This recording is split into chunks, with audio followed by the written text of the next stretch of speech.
সমীরের আর্তনাদ, ভূতের পাল্লায়। সমীর ছিল এক নির্ভীক তরুণ। গ্রামের সবাই তাকে তার সাহসের জন্য চিনত। তবে তার সাহস কখনো কখনো তাকে বিপদে ফেলত। একদিন গ্রামের পাশের বন থেকে ভৌতিক আওয়াজ ভেসে আসতে লাগলো। সবাই বলল, বনে নাকি ভূতের বাস। কিন্তু সমীর এসব বিশ্বাস করত না। সে ঠিক করল, সত্যটা খুঁজে বের করবে। এক রাত পূর্ণিমার আলোতে ভরসা করে সমীর সেই বনে ঢুকে পড়ল। বনটা ছিল অদ্ভুত নিস্তব্ধ। বাতাসের মৃদু শো শো আওয়াজ আর দূরে পেঁচার ডাক তার সাহস কিছুটা কমিয়ে দিলেও সে এগিয়ে চলল। বনের গভীরে একটা পুরনো ভাঙা মন্দিরের সামনে সে পৌঁছাল। মন্দিরটি ছিল পরিত্যক্ত, চারপাশে লতা পাতা জড়িয়েছিল। হঠাৎই মন্দিরের ভেতর থেকে এক অদ্ভুত কণ্ঠস্বর ভেসে এল, কে? এখানে কেন এসেছিস? সমীর চমকে গেল, কিন্তু নিজেকে সামলে নিয়ে বলল, আমি সমীর।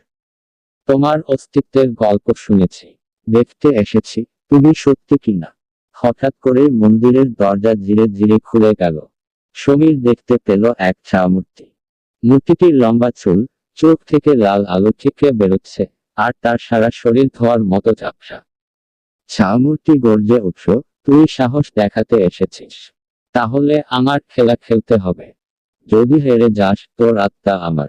সমীর ভেতরে ভয় পেলেও তা লুকিয়ে বলল, আমি খেলতে রাজি। ভূত তাকে একটি ধাঁধা দিল।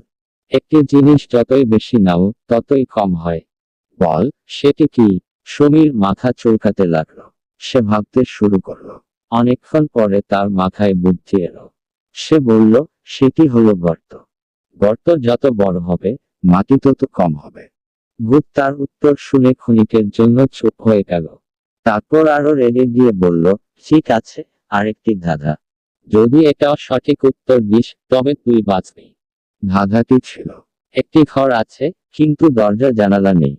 তবুও ঘরের ভেতর জীবন আছে। সেটা কি? সমীর কিছুক্ষণ ভেবে উত্তর দিল, ডিম। ভূত চিৎকার করে উঠল।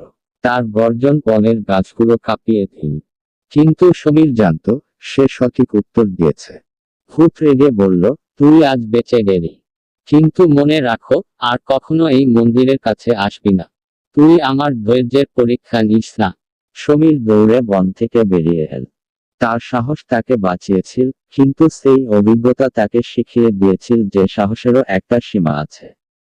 সেই রাতের পর থেকে সমীর আর কখনো বনের দিকে পা বাড়ায়নি। আর গ্রামের লোকেরা তার গল্প শুনে বনে যাওয়া পুরোপুরি বন্ধ